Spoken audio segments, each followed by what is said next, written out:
Hey everybody, this is Jane Barlow with Barlow Herbal, and I have the amazing Steve Ozanich here for an interview about his new book. Okay, so if you saw the first video interview that I did with Steve, you know how amazing this man is, and many of you might have heard of The Great Pain Deception. This book was sent to me, and I devoured it because I love Steve and his work, and it's amazing. And what I love about it, it's to me, Steve, it's digestible. Because The Great Pain Deception is powerful and amazing. I think everyone that's in pain needs to read it. To me, this one is a little bit easier to read. Just my own personal opinion. Now, this is called Back Pain, Permanent Healing, Understanding the Myths, Lies, and Confusion. Okay, so I'm gonna read the back before we start. So hang tight. So now, this is the crazy thing. Back pain is the #1 cause of disability worldwide. This is not just in the United States. This is worldwide. And there's some cool things that you're going to learn about your body when you read this book. But this is ironic because the mystery was solved in the 1970s by Dr. John Sarno. Now, he's still alive and in his 90s now, right, Steve? Yes. And I would do that too, for sure, because this man is amazing. Okay, he was at the New York University Medical Center. Tragically, a few sufferers accepted his solution. So he did this amazing work. He started healing people from pain, and only a few people who suffered accepted this, which is insane. And I'm so happy that, Steve, you've carried on this work.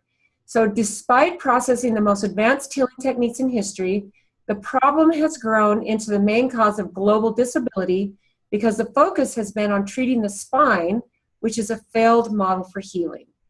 Okay?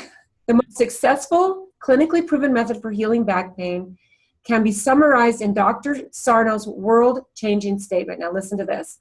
As long as he, the back sufferer, is preoccupied with what his body is doing by thinking about his back or trying to heal it, the pain will continue.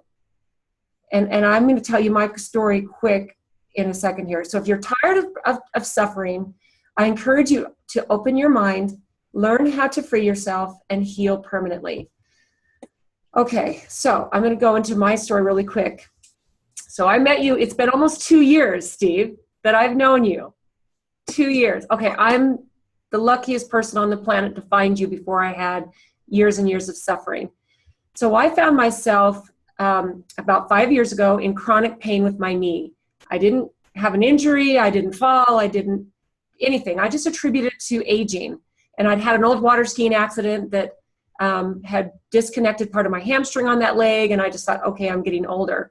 I went and had it checked by the doctor. There was inflammation, but there was no structural damage. And I just thought that I was going to have to live with this pain for the rest of my life. Well, then a little while after that, my foot on my other leg started hurting, like chronically, and it turned out to be severe tendonitis. And again, you know, I honestly just thought, okay, my body's aging. I would use ibuprofen. I would still be active, but I was in serious pain for a long time. And then I was lucky enough to meet a mutual friend named Joe Polish, who introduced me to Steve. I had a phone consultation. And to make a long story short, I didn't act on that consultation right away. And a few months later, I got an email from Steve, and he said, "Hey, Jane, how are you doing?"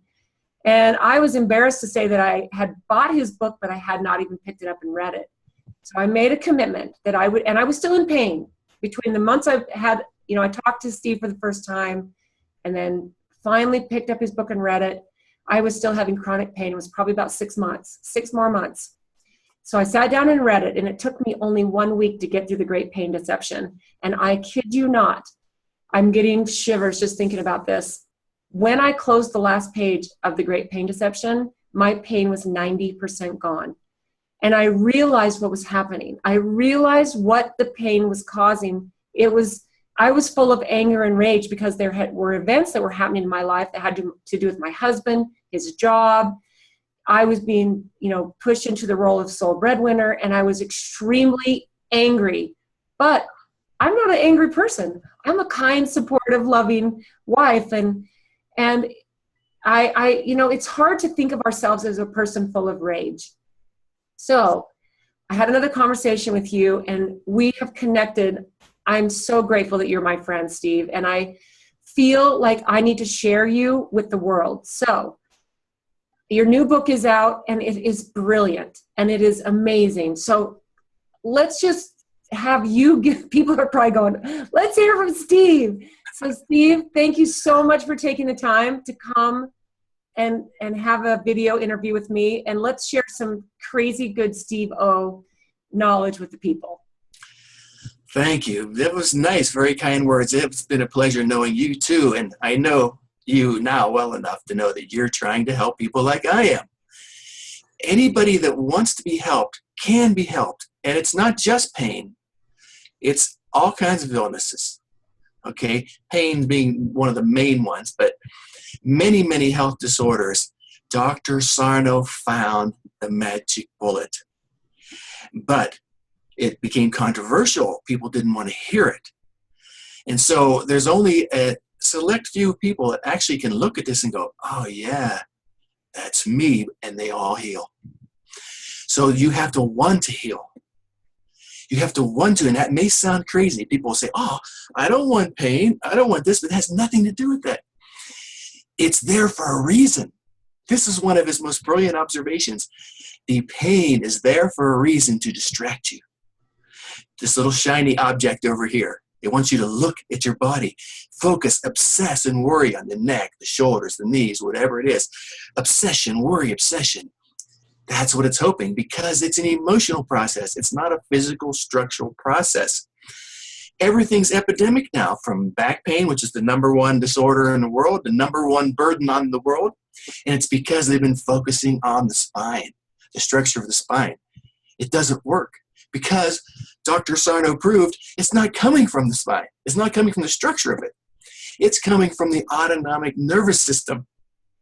And so the more they trim the discs, and they try to put screws in, and they try to get you to strengthen your core, and they try to stretch, and I hung upside down like a bat, everything, it just makes it worse because it's not coming from there. Your brain is hoping fervently that you do these things, that you operate and inject and stretch and worry about it. And the whole time, the problem's getting worse because it's coming from an emotional process. It's a reduction in oxygen to the spine through the autonomic nervous system. That was one of the greatest discoveries in medical history, and it should have won the Nobel Prize in Medicine. I believe it will someday.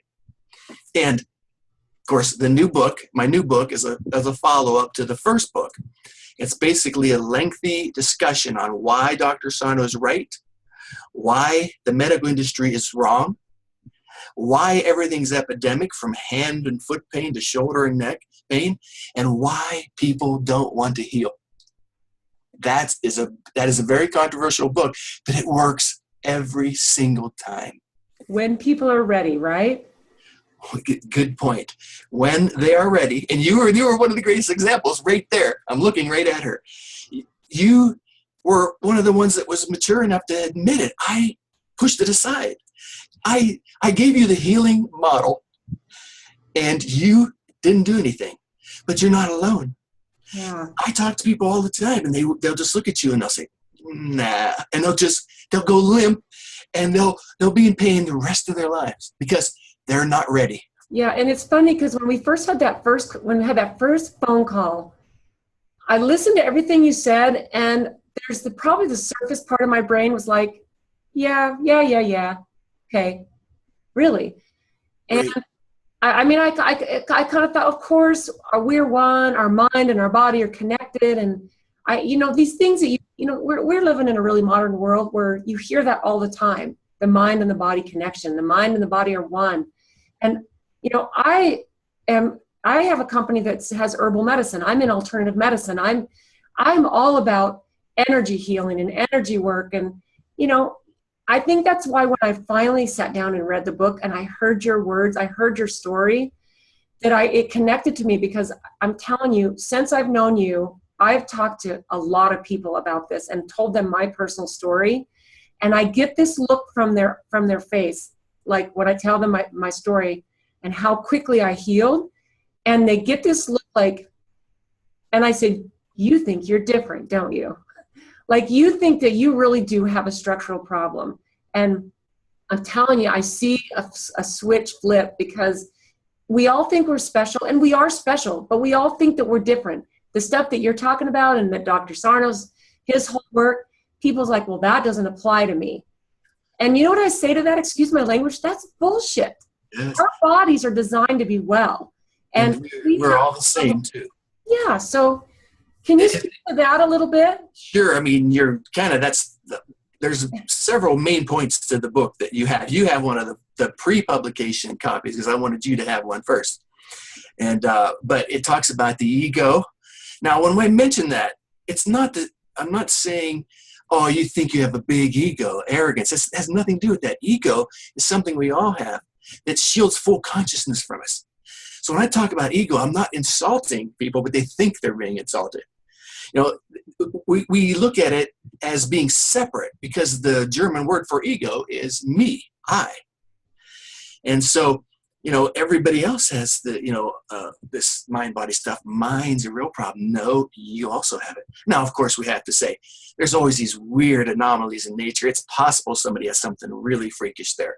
But Yeah. chance of anyone listening to this having that is almost zero. And, of course, a lot of my new book is about science and how it's really destroyed our lives. We think, oh, science is good, and it is good. We have to say up front, you know, I believe in learning and growing. But we relied on it so much that we've lost our own ability to heal. And of course, the most obvious one is these MRIs and X-rays. What we see on those MRIs and X-rays means nothing when it comes to back pain. Everybody's got herniated discs, narrowing stenosis, crooked spines, arthritis, up and down osteoarthritis. That doesn't have anything to do with the pain. And that was another great discovery of Dr. Sarno's. And the proof that he's right, everybody heals. Yeah, you know what? When I read that and I learned that was like a huge light bulb moment for me.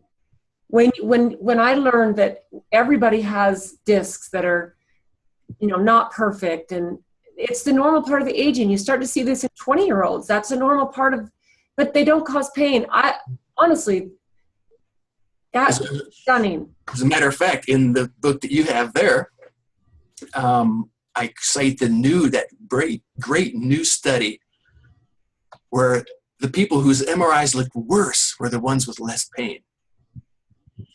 And so it's like we think it is. They're proving Dr. Sarno right the more that we learn that he's been right. That those things, those herniations and all the other things are actually preventing pain. Right. Not causing it. Now the confusion comes, of course, the title of the book, right? Myths, Lies, and Confusion, right? And so part of the confusion is that sometimes it's at the exact level of a herniated disc. And the people will get mad. Oh, you were so wrong. I saw my herniation. Still not causing it. Because if that herniated disc was pinching a nerve, you'd be paralyzed right now. And I was. And I could tell you my story too. Yeah, we'd love to hear your story. Okay, we could back up a little then, right? Go back to the beginning. I was in pain for 30 years. Started in my teens. Back pain, just maddening. I mean, up and down, just nothing that I tried worked. And then it got so bad. I had a tragedy in my family, and it got so bad in my late 30s that I was actually paralyzed. My left leg was paralyzed. Of course, the neurosurgeon said, it's pinching a nerve. It wasn't, but that's what he said. And it begins to make sense. We associate it. Look at the MRI. Disc there. Paralysis. Got to be a pinched nerve. It's not. The oxygen is withdrawing there. The brain is withdrawing it. And so the nerve's not getting any oxygen. My foot was dropped. I lost all sensation. For 9 months, I dragged my left leg around. I was this close to surgery. And by the grace of God, Dr. Sarno came along and saved my life. And so I'm spending the rest of it trying to give the gift away. And so when I learned all this, that it's this emotional process, and you had mentioned when we started talking, you know, you don't see yourself as an angry person. Well, that's why you have the pain. You see, this is the whole idea of unconscious behavior. We never feel the angriness or the fear or the sorrow or the resentment or any of these things. And so, of course, people get into arguments with me. You are so wrong, you know, because I don't have this, this, and this. It's those feelings you cannot feel that are causing it. So it's repressed. Repression has gone awry, and people who are nice people who try to take all the world's responsibility on the shoulders, who try to make everybody happy, who try to be good people, who push themselves harder. You know, you mentioned Joe Polish. He's helped a lot of people with the kindness of his heart. It's true. Just telling them, you should see all the people that emailed me after he said that. He's one of the good examples too. He pushes himself hard to help many, many people. He does. It's true. It's true. In fact, one thing that I really discovered about myself that was hurting me was my perfectionism. Yeah, true. Because I am that kind of person, and I think I've learned to communicate better. But yeah, so maybe keep telling us a little bit like your story. Like after you met Dr. Sarno, I know you've met him in person, but you found his work first, right? I only talked to him on the phone one time. Okay. I never got to. He's like the James Bond of doctors. He's cool, and a lot of people don't get to see him. But he's now 93 and retired. But when I first found his work, I thought it was insane. Like maybe some people that are listening to this feel right now. I threw that book across the room. But when I look back, knowing what I know now, that is a defense mechanism against healing. I wasn't ready. Okay? Anybody that says this is crazy and it's wrong and they've got this and that, they're not ready to heal. It's acting just as he proved as a protective mechanism inside of them. The pain is hiding certain aspects of you from yourself and the world. So of course you don't want that exposed. Of course you will defend a flawed body and a flawed spine. Of course you will. And I did the same thing. But I got worse and worse and worse until I was almost dead. I couldn't eat anymore. I'd lost 54 pounds. And so to his credit, once again, it was another great observation of Dr. Sarno. He said, unfortunately, with this disorder, which we call TMS, by the way, I don't know if we've mentioned that or not, TMS, he said they have to get much worse before they'll open their mind to it. And so I am so grateful I got so bad. I got so bad and so crippled and suffered so much. I'm so happy now because I'm happy now. Yeah.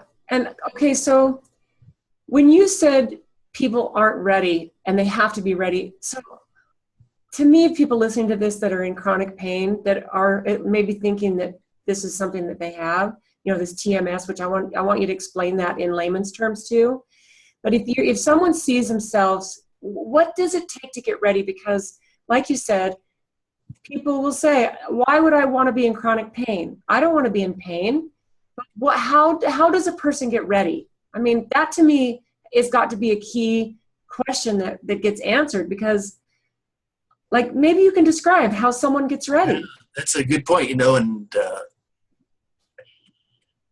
the first thing I would say to answer that question is like what I just said. Sometimes you have to get really bad first.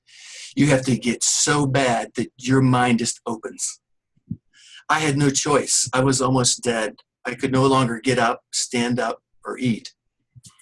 So that's one thing. Another thing is they have to understand what's going on here. It's protecting them. And so there are people that would prefer to limp around and stay in some mild pain the rest of their lives because of what it's protecting them from. It's preferable to the emotional side of it. Mm. And we're talking about emotions that are too sad, too threatening, or too powerful. They'll fall into one of those three categories. But once again, you never will ever feel them. And so I would say if somebody's ready, they'll say, I'm getting that book. I'm going to believe in TMS and I'm going to go heal. People who aren't ready are going to say, no, what about this? They're going to stand there toe-to-toe and challenge me on everything. No, I'll say, you're not ready to heal. And they'll say, I don't want this pain. Yes, but you're not ready to heal. You don't want the pain, but you're not ready to heal yet. When you are ready to heal, you will say, oh my God, the answer is here. It's right here, because this works every time. Yeah. So explain to me and the people listening and watching this exactly what TMS is for people who don't know. Good point. Yeah. Well, it's evolved through the years. When I first found it in probably the mid-90s, when I rejected it, it was called, TMS stood for Tension Myositis Syndrome. And then as the years went by, Dr. Sarno began to see, well, this is more than my muscle is myo. This has to do with tendons and nerve involvement too. And so it evolved to a phrase called tension myoneural syndrome. But then as the decades passed, thank God he practiced for 50 years because he was able to draw the bigger picture.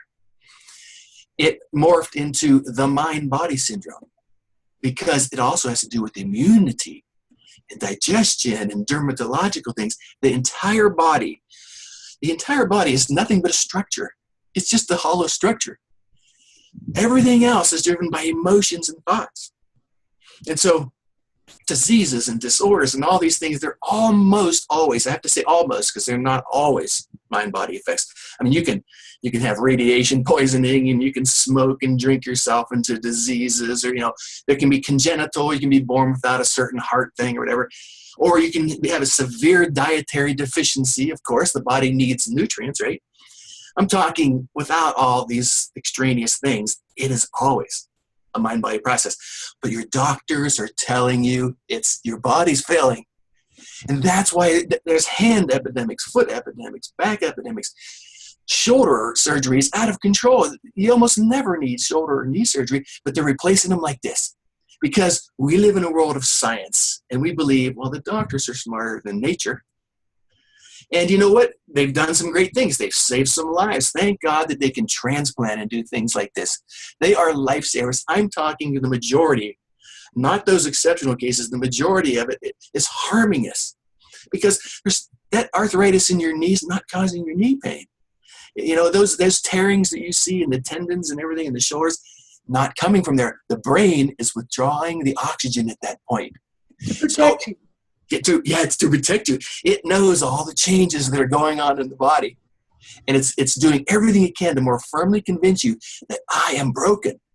And when it does, when you start trying to operate on it or inject it or go to physical therapy or whatever you do, it's working fine. Your brain's doing its job. It's going, it's not paying attention to the real problem. He's obsessed on the body. Yeah, so it's kind of like, I remember one of the conversations that we had where you talk about, like you give an example, like, okay, you have a person who played football in high school and college, and he had a few football injuries that now later in his life, if he doesn't want to go to dinner with his in-laws because there's some emotional thing with his in-laws, it's just really uncomfortable, his old football injury acts up, and now he has a reason to stay home. And it's pain. So good point. That anytime, it's always there. The old injuries, and you're another great example. You had the water skiing accident, or was it snow or water skiing? It was water ski. Yes. So for me, this is exactly right. So it's been almost 20 years now. I had a water ski accident that disconnected the majority of my hamstring. 20 years ago, the doctor told me I would be fine, but I would never be able to run again. But I could hike and stuff. I just couldn't run. And I just said, I just believed him. And I'm still not a big runner, but since I met you and I had that week-long read of your book and we and I had another conversation, I started doing running again. And I just thought that my knee was a leftover issue from that old water skiing accident. I really thought that. And it was I was able to blame all the things I was emotionally angry about on my knee. Right, that's a good point. The person that crippled you was ultimately you. Because yes, I know. You believed the doctor. And he believed it. Yeah, the doctors tell us things like, you can't do this anymore. I mean, I've had the most insane things. I mean, the one lady from New Zealand, doctor told her she had heel pain. You have to walk on level surfaces the rest of your life, he told her. But our deeper unconscious believes the physicians because they are the archetypal healers in our lives. Well, they are causing the epidemics. They're the ones causing it. We believe them at a deeper level of consciousness. And when someone says, you got to watch that shoulder or that knee, they've crippled you forever. But Dr. Sarno proved it beyond any doubt. That injury healed long ago. I've had people that were snow skiing and injured their knees, and they had 10 years of pain. They found my book and they healed. They said, I thought my knee was still hurting because the brain keeps looping the signals, withdrawing the blood because it believes that there's an injury still there.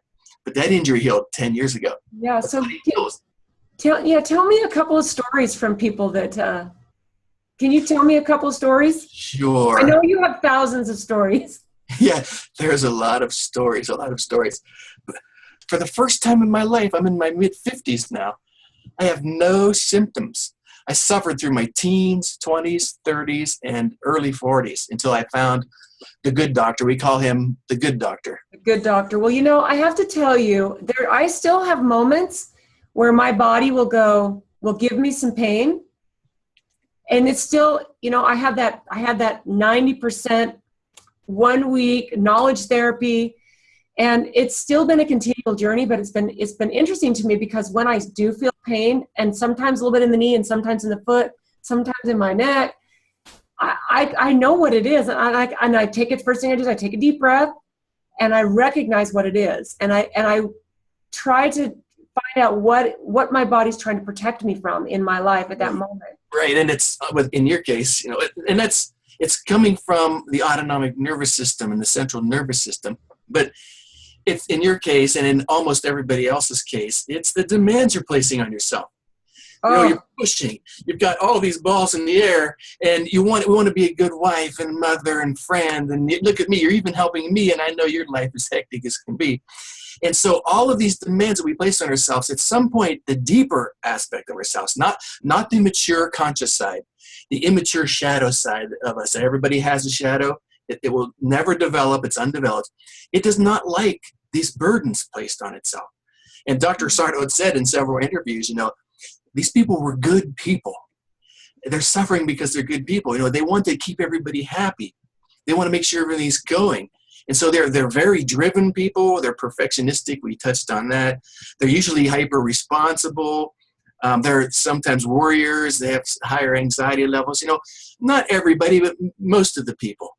And of course, the higher the anxieties and higher the worry, the more crippled they are. Yeah. And so in your case, you're just putting a lot of demands on yourself, and your brain's doing you a favor. Yeah. So it's nice to have that tool, though, I have to tell you, because then sometimes I know I need to take things off my plate. Yeah, and then we also don't panic when we start to get something. We go, all right, where's this going? We used to say, now am I falling apart? What's going on? Now we know, hey, what's going on in my life? That's what the first thing you should say. That's honestly, the most powerful thing that I've learned from you, Steve, is that now, because I went to so many doctors, and I went to acupuncturists, and I had all kinds of treatment, like chiropractic treatments and adjustments, and because I was really worried my body was breaking down. And now I know that it's not. And I know that now that I can recognize and go, that is such a powerful tool to have, to go, all right, I know that there's nothing wrong with my body. Yeah, because then we don't go into the fight flight and start saying, okay, am I dying here? We can calm down and say, okay, what's going on? And a great example, you had asked for an example before I got thirsty. Allison is on the Wall of Victory, which anybody is invited to go see, TMS Healing Wall of Victory. And she was an Army wife. And I think she had suffered for 17 years, I think she said, with back pain. And she was not associating it, of course, with her husband being deployed into Iraq. Because of this repressive mechanism, but also, she was trained in kinesiologies as a Pilates instructor. And what's the first thing they do when they train you? The spine is frail. Protect it. Be careful. Do everything you can. It's ready to fall apart any second. And so the brain accepts that, and it becomes that. We become our beliefs. And so her back was always going out, she said, which the back cannot go out. The discs do not slip in and out of place. It's an impossibility. And so she was constantly going to the doctor, and I think she just posted recently, she spent like hundreds of thousands of dollars. She found my book, and the light bulb moment went on, associated what was happening in her life with the severe crippling spasms, and it went away for the first time. And now she's on board with the millions of other people. Dr. Sarno helped to heal millions of people. And there's other stories too. Yeah, let's hear another one. Okay. Well, I can give you a typical one of that hundreds of people to fit into this one. The one lady is in such crippling pain, she can't stand up. She's holding my book across her chest, my first book. And her family's yelling at her, of course, stop paying attention to that guy. He doesn't know what he's talking about. Go get it operated on and get it over with. And so she's emailing me from her back on her laptop. She says, I don't know what to do. I'm crying. I said, it's not my job to get between you and your family, but they're wrong. The herniated discs do not cause back pain. And so she listened to me and she healed. And now she's also an advocate.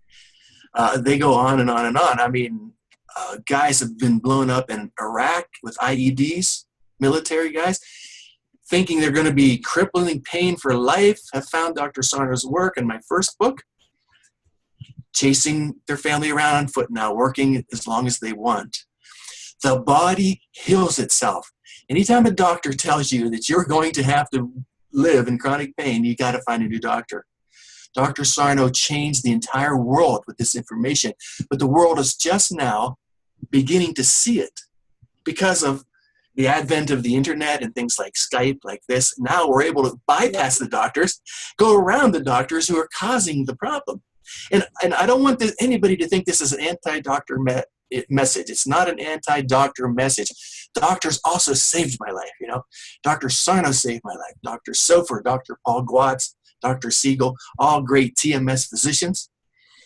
So there are brilliant, kind, caring physicians out there. This is not an don't pay attention to my doctor message.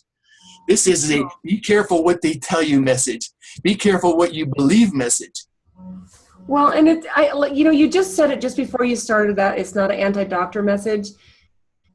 If there's trauma, doctors can absolutely save your life. There's times, I love medical technology. In fact, I have thought for so many years that allopathic medicine and natural medicine, there's components of it that need to marry each other. You know, I've always thought that because I think that people are on too far end sides, but I think what this does, this takes this to a whole new level because people have forgotten that the body's ability to heal is that's our normal homeostasis. Wellness. This is another great point. That's our normal. That's how our body.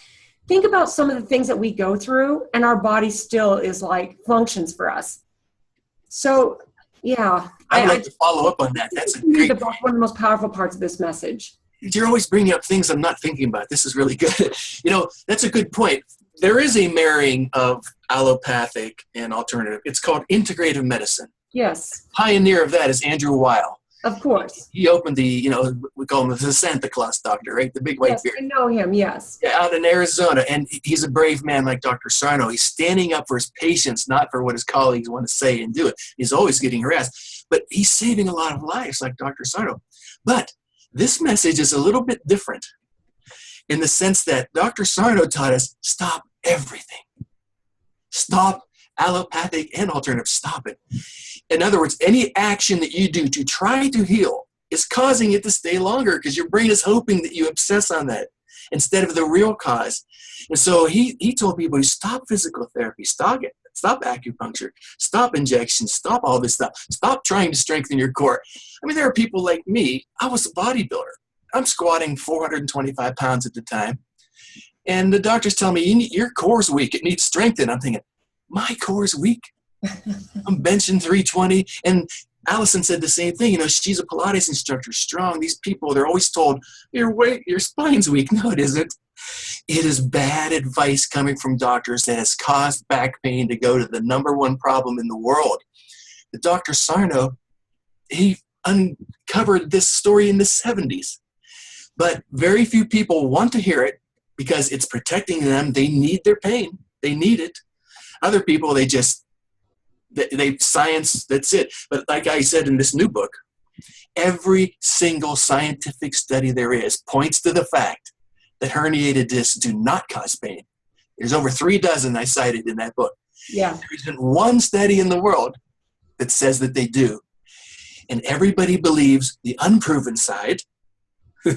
Those same people who believe the unproven side demand proof of TMS. Right. So this is all ego-driven thing. We suffer ego. You know, we could talk philosophically about ego for months. You know, ego has many different definitions, but the one I'm talking about is the one that is shielding your consciousness from you and making you think you're separate and different. I'm not talking about arrogance and, big-headed people. We're not talking about that. Okay, so anybody that wants to heal, they will listen to you, and they will listen to me and to Joe and all these other great people that are trying to spread this message. And with this new book, I'm hoping, as you well know, that this book is read by some people, because I want to give the gift away that I was given. Yeah, this book is awesome. This book is really awesome. It's easy to read. It is easier to read. Talking here about, can you talk a little bit about Tiger Woods and what you say about him in this book? I can. He's like one of the poster children for it. For TMS, right? For TMS, right. Because it is the self-imposed demands that cause it. With the inside, we just want to have fun. We just want to be loved. We don't want to have to prove our love. His goal is to always be the best in the world. What kind of demand is that, right? He wants to be the greatest ever. And ever since he was 3 years old, that's all that happened, And so he had some personal problems in his life. And as you know from my first book, it has to do a lot with guilt and shame and things like that. And now, his doctors are telling him that his body's breaking down, but I can see that it's TMS. If he just got to a great doctor like Dr. Gwatz in New Jersey, or somebody like that, Andrea Siegel in DC, I'm pretty sure they would say, Tiger, this is coming from your autonomic nervous system, from the pressure of the world is putting on you and the demands you're putting on yourself. And I think he would heal fairly quickly because he has all the hallmark characteristics of it. The way it moves, one of the hallmarks of it is that it moves around the body.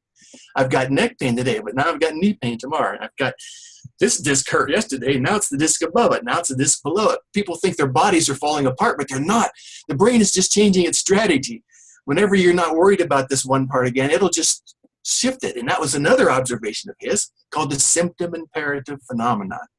The brain will constantly give you a health problem as long as you are running from your emotions, as long as you're trying to hide them. And the more fervently you try to bury the truth about yourself and how you react to life, the more ways it's going to find through the stomach and the digestive tract, dizziness, vision problems, jaw problems, migraines, you name it.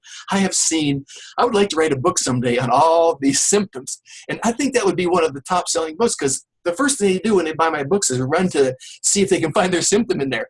But the truth is the brain can create anything. I mean, weird things where people have trouble moving the sides of their mouths and they stop digesting food, and something that's called lazy stomach, and their hearing will drop. The brain, if your emotions are rising to a certain threshold and they're threatening to come into consciousness where you have to deal with them, the brain will become frantic to protect you from that emotional heartache. And it will create anything possible.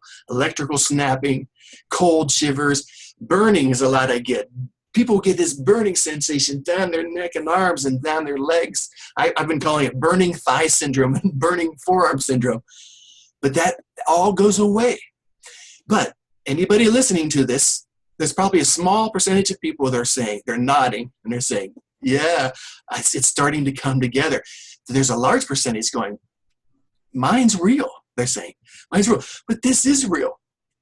This is real. It's real, right? It is real. This isn't not in your head. It's not imagined. It's not faked. It is real. And Dr. Sarno, who practiced in New York, one of the biggest cities in the world, for 5 decades, said, it's the most painful thing I've ever seen in clinical medicine. That is a powerful statement from a man with vast experience.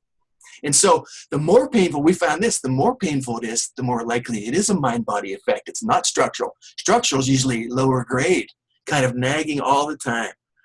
But when it rises and falls and comes and goes, that's an emotional process. A physical structural problem cannot act like that. And another thing is, the more people deny that they have TMS and defend a flawed body, the more it's TMS. Because that's that protective mechanism. That's the ego stepping up and going, no. The more they fight, you can see it, they've got it. I'm talking to people about how I healed from my back pain of 30 years, and I'm talking about thousands, over 10,000 with my first book. And I'm telling them how they can heal themselves, and I can see they're looking at my lips, and they're waiting for me to stop talking so they can tell me about their real back problem. And as soon as I'm done, it's like, yeah, but I've got this narrowness here and I've got arthritis here. They're not listening. I'm giving you the answer to your problems. But because people think this is other people's problems, they don't realize it's their problem. Well, they've seen it on the MRI. Yeah, science. We'll go back to science again. Good point. I've seen it, and it is a tough association to break. I mean, I saw my discs were herniated. But Andrew Weil, he was the keynote speaker at a great pain seminar in Chicago, I think it was. He was invited to be the keynote. And he said, these doctors were showing these unbelievably horrific MRIs of these spines, the worst spines he'd ever seen, and the people had no pain. And they were holding up MRIs of perfect spines, and the people couldn't get out of bed. They were crippled. And he said, at the end of that, he said, to my mind, that proves Dr. Sarno correct. It has nothing to do with the imaging. And as long as we fall into this trap, these epidemics will continue. And of course, I have to say, this isn't just for back. This is hands, feet, knees, shoulders, jaws, you name it. People contact me with severe eye pain. They can't look left or right. And it's TMS, and they heal. So, and then I've had this criticism a lot too. Oh, this is too much. You think you found something for everything. Well, almost. It is not the panacea that we would love to have that one thing, but this is as close as I think we'll ever see in the world, ever. Yeah, I agree. So, Steve, let me ask you this, and we can talk as long as we want. Can you give me a small little list of action steps for people?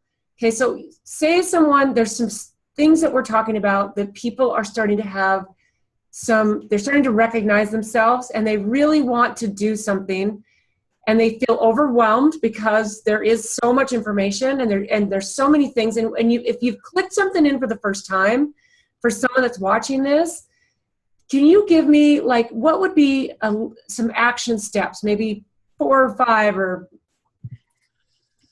Yeah, once again, you're a great interviewer because I listen to what you're saying, and I'm thinking how I thought, and I know that when people are watching this, they're thinking, Steve, I'm telling you, you are an expert in this field, and this all comes so naturally to you because you've been writing and you've been studying and you've been helping so many people for years, and you went through it yourself. And I'll tell you, when I first heard this stuff and I really started reading it, I felt a little overwhelmed too. But there's got to be some actionable, do this first, then do this next. So can you give us a little bit of guidance on that? Yeah, okay. I can give that advice, but I'll have to premise it first by saying any actions you take to heal your body will prolong all of your suffering, because that's what your brain is hoping. It wants you to believe that you're broken, so that you obsess and you worry and you fawn over, and your mind's eye keeps looking at it over and over. That's what it wants. Because that's number one. Yeah, so from there, understand any actions you take to heal are going to be detrimental. So we'll go back, other actionable things, right? The first thing is always be responsible with your health. Your life is important. Go make sure there's not a malignant process happening, or that you don't have an aneurysm there. I mean, I saw an aneurysm in one spine. It was bleeding in a guy's spine. That's not TMS, okay? It was causing severe numbness and pain. And so we have to be smart. We don't say, I'm never listening to my doctor again. I'm not ever doing this again. I'm never going to a doctor again. Although I've backed off. I rarely go, and you watch any commercial on TV, and the first thing they tell you is, the first hint of anything, run as fast as you can to your doctor, because they want you as clients, And so we live in a sick society. We do, a terribly sick society, but it's going to change. I agree. We were going to help. So number one is make sure that there's nothing seriously wrong with you. Right, a malignant process, anything and dangerous. I love that. Please be smart. Please take responsibility. This is, you can't open your mind to this and then be irresponsible with it. Exactly, and the whole idea is for better health. We don't want to hurt anybody here. No. Okay. So be responsible. If you've had the MRIs and they just show all the junk that's on there, be of great cheer. Because those things do not cause pain. And the proof is that everybody heals who doesn't listen to the surgeon's advice to get surgery.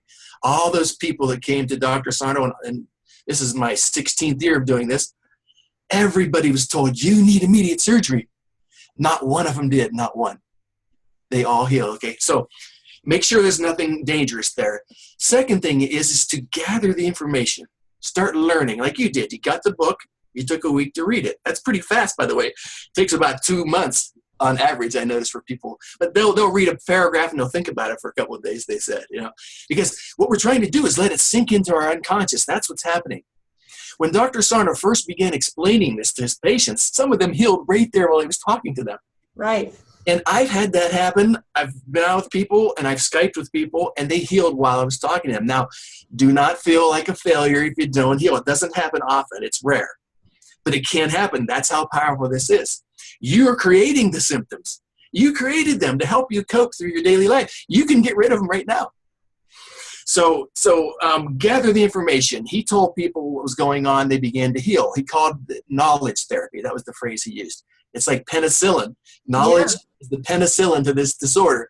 Learning, that's all you want to do. We don't want to try to heal the body. We want to learn the problem away. Well, and you can look at a lot of things online, even on YouTube. I found a bunch of stuff about, I saw video clips of Dr. Sarno. There's a great 2020 segment. Yes. You know, start researching and really looking this. And one of the reasons I got through your book, The Great Pain Deception, so fast is because, first of all, your story of what happened to you and you being in pain for 30 years, it felt riveting to me. I was in disbelief that you were going through. So that, and I'm a voracious reader. So then when I got to the second half of the book, I could not put it down. I was just like, you should see this book. It's completely underlined and highlighted. And I was like, my poor husband, I was like, listen to this, because to me, everything that you wrote in there, it just resonated with me. So, and there's a lot of information on the internet and on YouTube that you can watch. Thank you. That's really nice. You know, I wanted it to be a handbook that people could always return to in their lives. Because you mentioned it, you hinted on it earlier, and I should have jumped in there. You know, we are living human beings with emotions who can't always express everything that we want to everybody at all times, especially when we don't even know that it's bothering us. The ego is very covert the way it hides things inside the body. And so to think that we're going to live a life with no more suffering it's farcical, right? Sometimes you're going to get a twinge here and there. You know, we're human beings.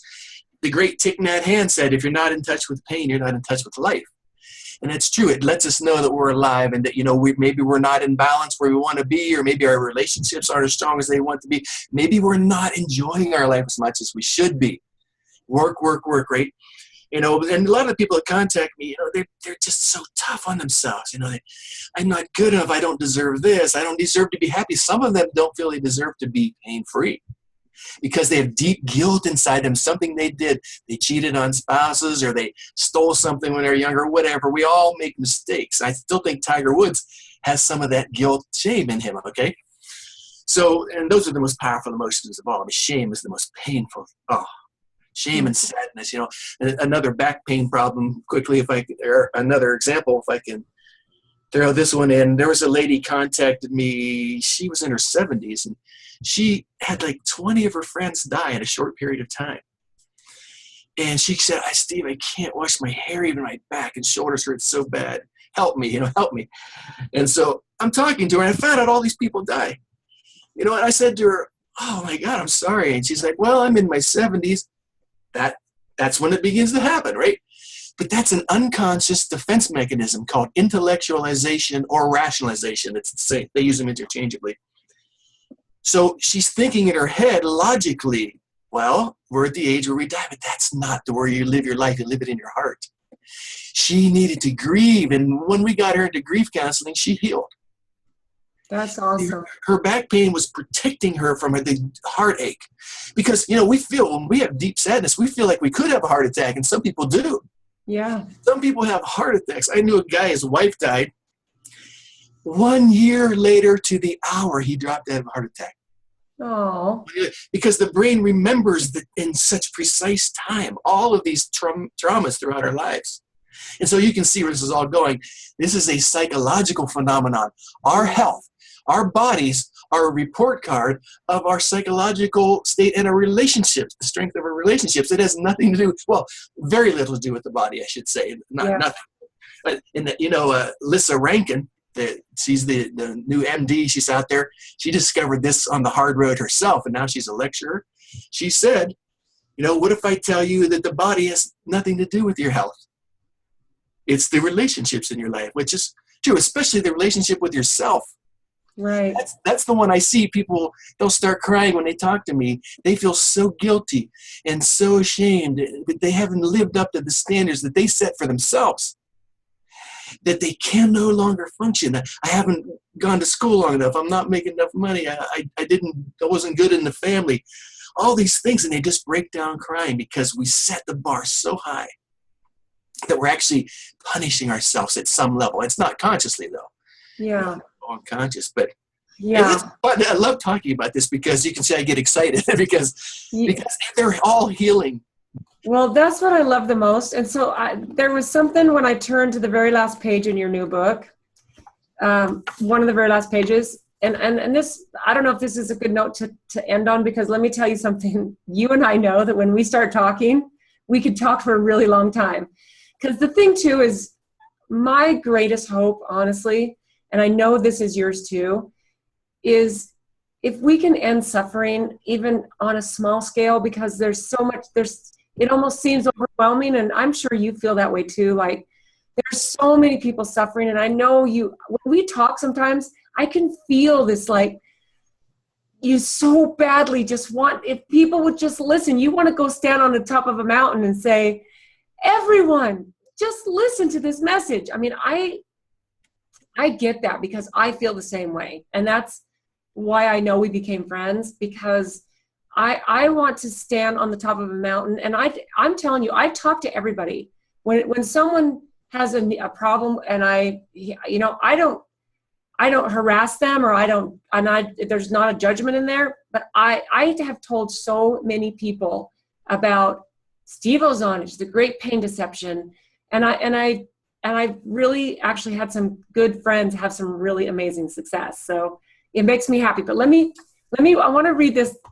This you got from 5 Regrets of Dying People. I thought this was such a great thing to put at the end of your book. This was from a former hospice worker named Bonnie Ware. So this is really amazing. So listen to this. Number 1, I wish that I had the courage to live a life true to myself, not a life that others expected of me. That's power right there. Number 2, I wish I hadn't worked so hard. Number 3, I wish I'd had the courage to express my feelings. Okay, now this is something I've told you before, and I did a little wall of victory testimonial for you too, and I brought this up in there, that what this whole experience with you and your book and knowing you has taught me is to be, when I have an issue, and it's, relationships can be complicated, and they can cause us a lot of pain. I have realized that when I need to say something to my husband or one of my kids, my kids are grown up and I have grandkids, and I now know that if I'm having an emotion, especially if it's rage or sadness, or, my mom just passed away last year, and I had a lot of sadness to express with my siblings, and knowing you, I had already gone through this with you, I feel like I had the tools to express this and help myself. So I'd wish I had the courage to express my feelings. That is so powerful. Number 4, I wish I had stayed in touch with my friends. And that one was the most shocking one to me, but I understand that now, I get that on every for a reason. Yeah, we are friends for a reason, because we connect spiritually with them and emotionally. But we get wrapped up in, I've got to go off and do this. The very essence of a good life is to stay in touch with your friends. I know. Have good friends. We can't make it through alone. I know. And then the last one is, I wish I had let myself be happier. Yeah. Holy wow, right? Of course, that's the summation at the end of The Great Pain Deception. That's the big last line of my book.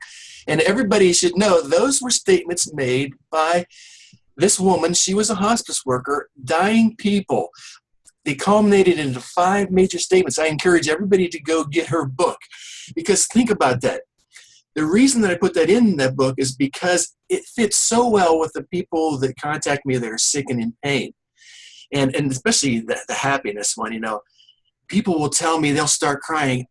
They'll say, I wasted a good life. God gave me a good life and I threw it away. This is the deep guilt that we live with every day. But we go to our doctor when we get sick and in pain, and he tells us something's wrong with our body. And so we never know that it's coming from all of these deep, painful emotions. And so this is a new paradigm Dr. Sarno created here. The world. Well, and you know what? I'm grateful you're carrying it on you, and I love that you give Dr. Sarno so much credit, because he definitely deserves it.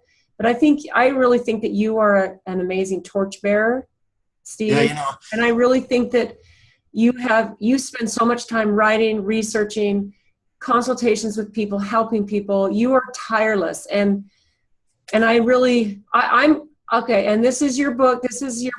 Yeah, I wrote a little second one on him to thank him as a little dedication, and he sent me a handwritten letter in the mail, and it was so beautiful, handwritten. The last time I got a handwritten letter was 1985. You know, and he said he was pleased to be represented by me, and that to me was so powerful.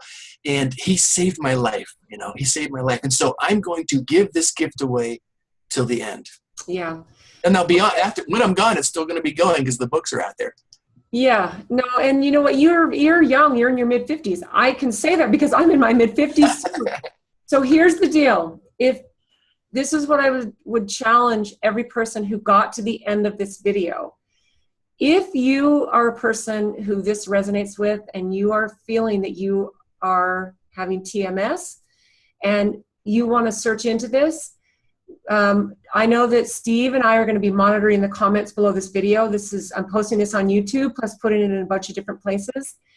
But I would really encourage you, no matter what age you are, to start living your life, start being happy, start spending more time with your friends, realize that you deserve happiness. There's no reason to be in chronic pain. And the things that your brain's trying to protect you from, you have the ability to heal yourself. You have that ability. So there might be some work involved. There might be some reading. There might be some studying. You know what I think might be kind of cool, Steve, is maybe there will eventually be some groups of people that support each other. Yes. And meet for TMS gatherings, just like Alcoholics Anonymous or something.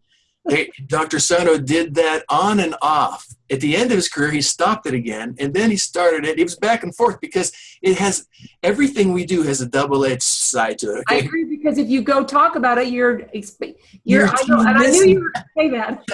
You're TMSing. You get people together, and then you start talking about their wounds and what Carolyn Miss called woundology. You know, yeah. We just want to talk, and what that is, it reinforces that something's wrong with you when there's not anything wrong with you.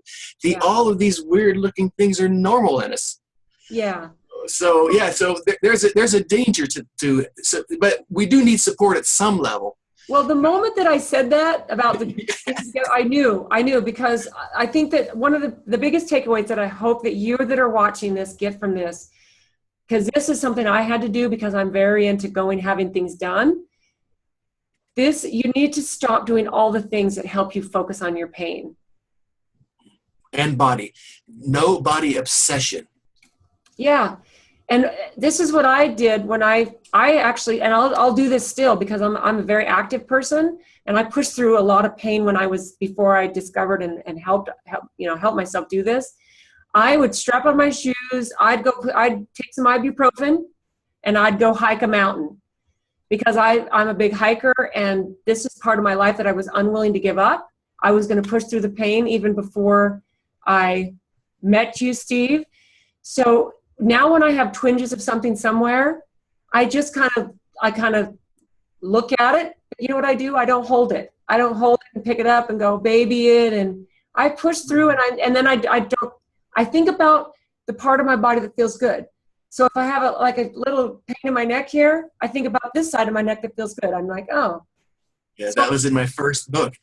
Yeah, that's very good. You know, before we push through life, but we think that we're injuring ourselves a lot of the time. We think I'm hurting it. Now we push through. We know there's nothing wrong with me.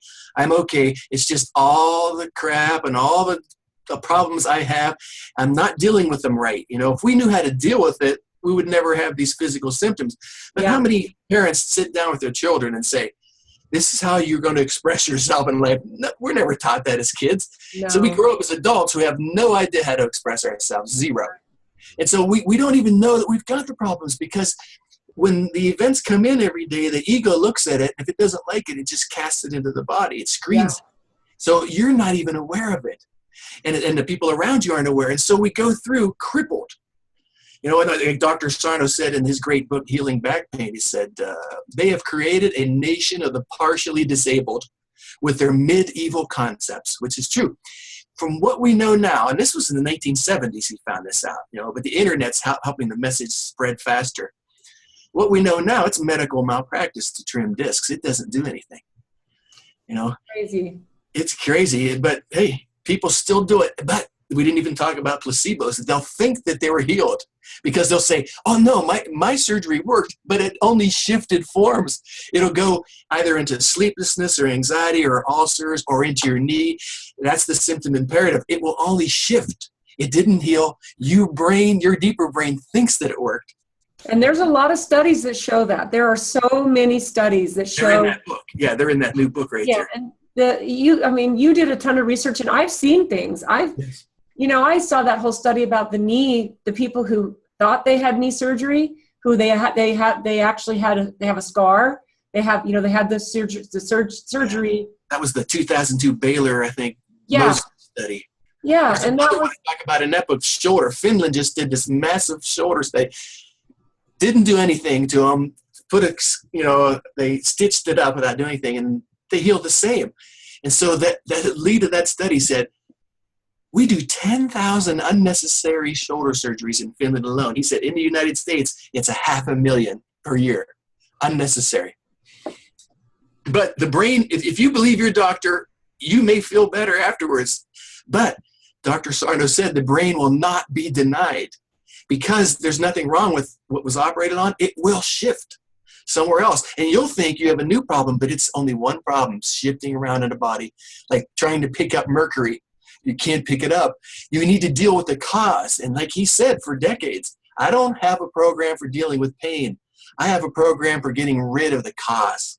Right. Which is what you should always do, no matter what you're dealing with. Why treat symptoms, right? Why treat the symptoms? Yeah. So it's this simple, Steve. It's like if you overeat and you overeat the wrong things consistently, you're going to become obese. That's the cause of your obesity. So go after the cause. Go after the cause of what's causing you chronic pain. Which is emotional on both ends, obesity and eating. That's an emotional problem, Of course it is. Almost everything is. We are emotional beings. I know. We are emotional beings, but we don't know it because we live the lexithemic life of just going around robotically. There was a great email I got from a architect. He said, I was reading your book, and he said, I read this line in it. Perfectionists go around angry all day, don't even know it. And he said, a tear formed in his eye and went down his face and splattered on your page, he said. And he said, his back pain went away, and he had it most of his life. He said, I don't remember crying my whole life. When I read your book, I began to unthaw my emotions for the first time. And now he's parasailing, he said. And so we block these emotions our whole lives. We think we're strong. We think we're invincible, but we need help. We need to be in touch with ourselves. It sounds so new agey. I get that a lot. Oh, this is way too new agey, but it's as medicine. This is psychology and medicine together. Yeah. Well, Steve. Okay, that's chapter 1. Now we need to go to chapter 2. Okay, so here's the deal. If you're watching this, and I've probably is anybody watching? Is anybody watching? Okay, so if you're still watching this and you would like to hear more, if you would like Steve and I to get on another interview, put a comment below this video, and I'll tell you what, Steve and I will have another conversation, because I'll have as many conversations and share as much of the amazing Steve Ozanich with you as he's willing to share. which is a lot. Love to. Yeah, I would love to. You know, if somebody has maybe even a question, they could even ask it if they would like. Yeah, in fact, you know what we should do? We should do a Facebook Live. People can ask us questions while we're recording. So, okay, Hey, we'll talk about that. Yeah, that's possible. Yeah. Okay, I'm bringing this man, Steve Ozanich, into the technology, social media platform. So, okay. There's indoor plumbing too. Thank you. Thank you for taking your time. Thank you for having me here. It's very nice of you. You do a great job. You listen. That is what is so cool. You ask these great questions. I was going to say, you're listening, and you said, I'm listening to you.